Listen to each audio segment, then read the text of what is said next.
आ चुके हम चार मीनार के बिल्कुल नीचे एकदम। और ये है रोल्स रॉयस। सुबह का 9 घंटे 9.5 घंटे का ड्राइव होने वाला है। ये है वो स्पेशल डिश जो हमने मंगवाई, इसको बोलते हैं पत्थर का चिकन। और अगर मैं आपको पूरी जर्नी दिखाऊं, ये क्या कर दिया भाई, खून क्यों गिरा हुआ। Hello good morning everyone. आज हमारा है डे 3 इन हैदराबाद और हम जा रहे हैं आज आखिरी दिन बिरला मंदिर घूमने। बिरला मंदिर यहाँ पे बहुत बड़ा मंदिर है। हमने होटल चेकआउट कर लिया आज अगर हमारा बिरला मंदिर और ये सारी चीज़ें 2-3 चीज़ें पेंडिंग है, चार मीनार, बिरला मंदिर और सलारजंग म्यूजियम जो हम कल नहीं घूम पाए थे। अगर आपने पिछला ब्लॉग देखा होगा, अगर आप लोगों को नहीं मालूम है तो हम आए हुए हैं पुणे से हैदराबाद और 3 दिन का हमारा ट्रिप है जिसमें हमने रामोजी फिल्म सिटी कवर कर लिया है और पहला दिन हमने आसपास का लोकल एरिया भी घूम लिया है। तो आज अगर हम सारा कंप्लीट कर लेते हैं तो आज हमारा प्लान है कि आज हम रात को निकल जाएंगे, शाम को ही निकल जाएंगे पुणे के लिए। और भाई इसी पुल के नाम पे पड़ा है इस जगह का नाम लकड़ी का पुल, जहाँ पे हम रुके हुए थे। सो अगर आप भी अगर आ रहे हो ना तो भाई लकड़ी का पुल में रुक लेना, बहुत मस्त जगह है। मतलब एकदम दिस इज द सेंटर, मुझे ऐसा लग रहा है, क्योंकि मुझे कहीं भी जाना हो रहा है, गोलकोंडा जाओ, चाहे आप रामोजी जाओ, चाहे इधर उधर साइट सीइंग में जाओ, बिरला जाओ, बिरला मंदिर और कहीं भी जाओ, चार मीनार भी इधर से पास में, तो ये प्लेस इज बेस्ट प्लेस। ये है बिरला मंदिर का रास्ता। पहले हमने चढ़ाई की पहाड़ के ऊपर, फिर हम नीचे उतर रहे हैं मंदिर के लिए। मंदिर कहीं के भी जाओ, ऐसे पतले गलियों से जाना पड़ता ही है मंदिर जाने के लिए। लेकिन भाई मंदिर के सामने तक गाड़ी आ गई, सबसे अच्छी बात ये है, नहीं तो इतना धूप में चलना यार मुश्किल था। ये देखो भाई, ये मंदिर, यहाँ पे अपनी गाड़ी लग चुकी है। पहला मंदिर मैंने ऐसे देखा है जो पार्किंग के पास एकदम मंदिर है। हम आए हुए थे बिरला मंदिर और यहाँ पे मोबाइल कैमरा कुछ भी ले जाना ऊपर अलाउड नहीं, जो कि अच्छी बात है क्योंकि मंदिर के अंदर कोई भीड़ नहीं है, कोई जाम नहीं है, कुछ भी नहीं है और लोग वहाँ पे मतलब कहीं कोई फोटो वोटो खिंचाने के लिए। लेकिन ऊपर से व्यू बहुत तगड़ा है। पूरा वो जो हमने लेक घूमा था ना, हुसैन सागर लेक, उसका पूरा व्यू है, सेक्रेटेरिएट बिल्डिंग का व्यू है, बाबा साहेब अम्बेडकर का जो स्टैचू है उसका व्यू है, मतलब आधा हैदराबाद आपको दिख जाएगा। तो मंदिर से हम जैसे निकले, पूरा मोहल्ले के बीचों बीच एकदम बहुत सुंदर सा कॉलोनी लग रहा है। पूरा पहाड़ से चारों तरफ घिरा हुआ है, पतली पतली गलियां हैं लेकिन कोई भी जाम नहीं है सर। आज हमारा लास्ट डे, तो आज हम टाइम बचाने के लिए क्या कर रहे हैं, हमने ब्रेकफास्ट कर लिया गाड़ी में ही। ये देखो ऐसे करके हमने आज ब्रेकफास्ट कर लिया। लेकिन यार एक चीज़ तो हमने नोटिस किया है, कहीं भी खाओ डोसा, बहुत टेस्टी डोसा है भाई, मज़ा आ गया। तो आपको भी रिकमेंडेशन यही करता हूँ मैं, कभी भी आप इधर आओ ना तेलंगाना में तो ब्रेकफास्ट में डोसा खाना भाई, दिल खुश हो जाएगा। तो भाई फ्राइडे को भी बनता सलारजंग, सैटरडे को भी बनता, आज संडे को ओपन हुआ तो इतनी भीड़ है कि एंटर नहीं कर पा रहे हम लोग। बहुत सारी गाड़ियों का लाइन लगी पड़ी है। पार्किंग फुल है तो पार्किंग बाहर गाड़ी खड़ी कर सकते हैं, इधर लगा दो गाड़ी। और पैदल जाने दे रहे हैं ना? हाँ जाते हैं, गाड़ी का पार्किंग फुल है इसलिए अच्छा। थोड़ी देर ठहरना पड़ता, लगा सकते हैं गाड़ी। ओके ओके ठीक है, रुक जाएंगे, थैंक यू। तो भाई हम सलार म्यूजियम तो घूम नहीं पाए, इतना भीड़ था। तो अब हमने प्लान किया चार मीनार घूमने का और चार मीनार के पास से हम क्रॉस हो गए, लेकिन यार आज भीड़ ही नहीं है बिल्कुल भी। तो गाइस गाड़ी हमने पार्क कर दी है पेड पार्किंग में, और पेड पार्किंग अगर लोकेशन चाहिए तो आप डिस्क्रिप्शन में चेक कर लेना, उसका मैं लोकेशन पिन कर दूंगा। एकदम बिल्कुल पास नहीं है, हार्डली 200 मीटर भी नहीं है वॉकिंग वहाँ से। और बिल्कुल मेरे सामने देखो चार मीनार दिख रहा है। आज चुके हम चार मीनार के बिल्कुल नीचे, एकदम ऊपर घूम के आते हैं एक बार, ऊपर से अपने को पूरा चार मीनार का एरिया दिख जाएगा। चार मीनार के साइड में देखो भाई पूरा मार्केट ऐसा लगा हुआ है, फुल मार्केट ही मार्केट है यहाँ पे। तो अगर हम ऑनलाइन टिकट ले लिए होते तो हमारा 20 रुपये में हो जाता, लेकिन अब हमने फिजिकल टिकट लिया है तो हमको 25 रुपये पर हेड देना पड़ा। लंबी लाइन है, लंबी लाइन है हो रही है टिकट। इतने ऊंचे ऊंचे सीढ़ी है देखो भाई, एक घुटने जितना हाइट का सीढ़ी है। ये देखो यहाँ से व्यू। दूसरा क्या है, तो भाई चार मीनार के चारों तरफ बस गोल गोल घूमते रहो और निकल जाओ, और भी कुछ नहीं है यहाँ पे। अब नीचे चलते हैं यार, अब 5 मिनट में घूमना फिरना हो गया हमारा। गाइस अभी हम आ चुके हैं चौमाला पैलेस के अंदर। बीच में गार्डन है, ऐसा बड़ा सा गार्डन है और चारों तरफ ऐसे रूम्स बने पड़े हैं।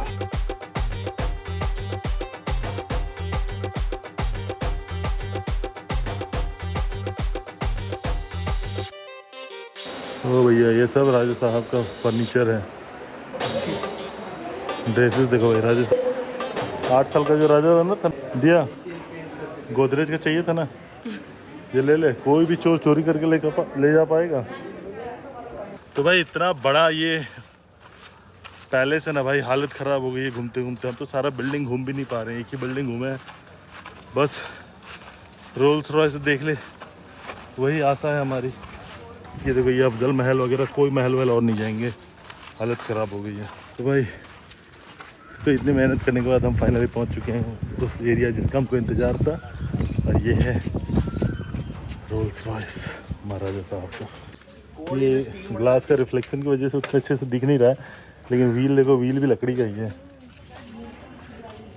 फोर्ड का टूटर। इतना रिफ्लेक्शन है कि कुछ दिख नहीं रहा था। लेकिन ये देखो गाड़ियाँ इतनी बड़ी ऊंची ऊंची है भाई, ये फिएट की गाड़ी है। ये देखो भाई, इसका नंबर भी है, राजा साहब भी नंबर लेते थे।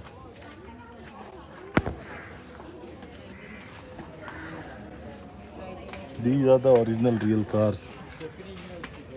कितना लंबा है देखो बोनेट इसका। हाँ, बुइक कौन सी कंपनी है भाई, उसकी गाड़ी है ये देखो राजा साहब के पास 3 एक जीप है और 2 व्हीलीज खड़ी है। देखो ये है निसान की V6 6 लीटर इंजन। यहाँ पे सबसे ज़्यादा एडवांस कार यही दिख रहा है मुझे। तो भाई ये है देखो चार मीनार वाली पार्किंग जहाँ पे हमने गाड़ी खड़ी की है। ये बिल्कुल चार मीनार यहाँ से वॉकिंग डिस्टेंस पे है। चौमाला पैलेस भी वॉकिंग डिस्टेंस पे है। और ये क्या कर दिया भाई, खून क्यों गिरा हुआ। तो भाई हमने गाड़ी खड़ी की थी कुछ 1.5 घंटे के आसपास। तो इसका पैसा लगा हमको 100 रुपये, 50 रुपये घंटे का चार्ज है चार मीनार में पार्किंग का, जो कि थोड़ा कॉस्टली है। बट ठीक है यार, आज तो ट्रैफिक फिर भी खाली है, इसलिए यहाँ पे भी लोग गाड़ी ऐसे खड़ी कर दी है, लेकिन यहाँ मुश्किल है। तो भाई आज रिकॉर्ड हुई है 38 डिग्री सेल्सियस है बाहर। सोचो हमने 38 डिग्री सेल्सियस में पूरा हमको घूमना पड़ा यार, हालत ख़राब हो गई। तो अभी बज रहा है दोपहर के 2:30 और अभी हमको खाना खाने का प्लान बन रहा है। भाई हम आ गए हैं जस्ट सामने पिस्ता हाउस है, वहाँ पे गाड़ी पार्किंग का भी यहाँ पे सही जगह है। हम सागुज जस्ट ऑपोजिट में था सागुज, वहाँ पे नहीं खा रहे हैं, यहाँ पिस्ता हाउस आ गए हैं। Thank you. तो भाई यहाँ पे वेटिंग बहुत है यार, हर जगह वेटिंग है। सागुज में भी वेटिंग था, यहाँ पे भी वेटिंग है। यहाँ पे पहले हमने उधर वेट किया वेटिंग एरिया में, फिर यहाँ आने के बाद ऑर्डर करने के बाद फिर से हम 15-20 मिनट वेट करें, कम से कम 40-50 मिनट तो हमारा वेट करने में ही चला गया यार। ये है वो स्पेशल डिश जो हमने मंगवाया, इसको बोलते हैं पत्थर का चिकन, पत्थर के ऊपर बनाया हुआ है। पिस्ता हाउस की बिरयानी, और हमने मंगाया था कुछ मॉकटेल्स। भाई जो आज हमने खाना ऑर्डर किया, तो भाई हमने पिस्ता हाउस का बिरयानी खा लिया था, चिकन बिरयानी के लंच में। लेकिन एक रिकमेंडेशन आ गया अपने को कि आप 4 सीजन्स का मटन बिरयानी जरूर ट्राई करना। भाई मेरे एक सब्सक्राइबर ने मुझे सजेस्ट किया कि आप हैदराबाद आए हो तो 4 सीजन्स का मटन बिरयानी जरूर ट्राई करना। लेकिन हमारे पेट में तो जगह नहीं है, तो हमने 4 सीजन्स का 1 प्लेट मटन बिरयानी हमने पार्सल ले लिया। अब वो रास्ते में जाते समय गाड़ी में खाएंगे। भाई अभी टाइम हो रहा है रात के 8 बज रहे हैं और अभी हम हैदराबाद छोड़ के यहाँ से निकल रहे हैं। और सुबह का 9 घंटे 9.5 घंटे का ड्राइव होने वाला है। सुबह का 10 बजे हम पहुंचने वाले हैं। रिटर्न जर्नी में भी वही होने वाला है कि हम पूरी रात वाला ट्रैवल करने वाले हैं। तो ऐसा क्यों किया हमने, क्योंकि भाई रुकने का कोई मतलब लग नहीं रहा था, तो सोचे निकल जाते हैं। क्योंकि जो भी घूमना तो घूम लिया हमने, और दिन में कुछ घूम नहीं सकते क्योंकि बहुत धूप हो रही है और गर्मी हो रही है। तो हमने अपना जर्नी स्टार्ट किया है हाईटेक सिटी हैदराबाद से। ट्रिप बी को अपन 0 कर लेते हैं।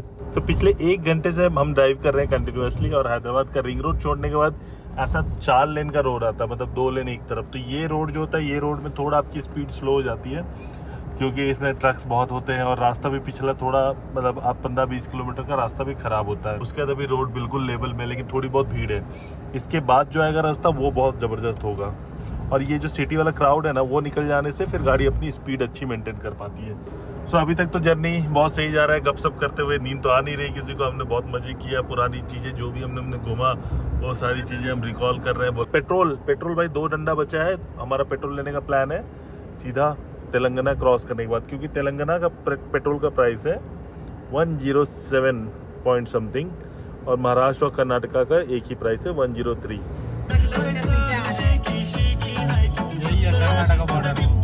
भाई कर्नाटका में घुसने के बाद फर्स्ट फ्यूल अप।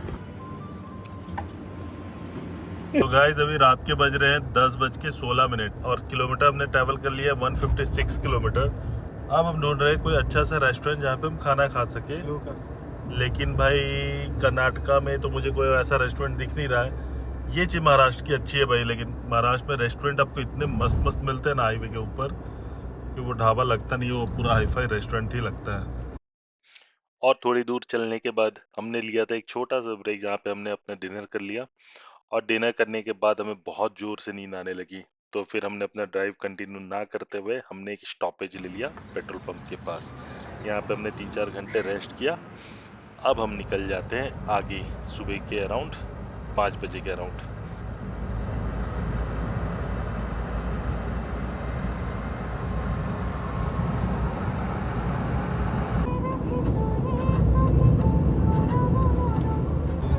और जो जाने के टाइम हमने जो रास्ता नहीं देखा था रात में, वो अभी हमको दिखता है। और जैसे ही हम महाराष्ट्र एंटर करते हैं, ये रास्ता आप देख रहे होगे, इसमें थोड़े बहुत खड्डे वड्डे ये सब आने लगते हैं।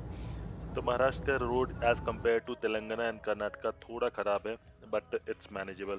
और सुबह के हम 7 साढ़े 7 बजे पहुंच जाते हैं 7:47 के अराउंड। 8 बजे हम पहुंच चुके हैं अपने फ्लैट पे। हमने बीच में स्टॉप ले लिया था, इसलिए थोड़ा टाइम लग गया, नहीं तो वरना जल्दी पहुंच जाते थे। कैसा लगा आपको ब्लॉग, ये बताना। और do subscribe to our channel, क्योंकि ऐसे ब्लॉग्स बहुत आने वाले हैं भाई। सो गाइस, हमने आइकिया से कुछ ये सारी सामान लेके आया था। ये एक ऐसा बास्केट जैसा है, और ये बैग और कुछ बेडशीट वगैरह। तो भाई हम जब हैदराबाद से निकले और पुणे पहुंचने में हमारा टोटल गाड़ी चला है 554.6 किलोमीटर। और अगर मैं आपको पूरी जर्नी दिखाऊं तो ट्रिप ए 1261 टोटल हमने 1260 किलोमीटर ट्रैवल किया है।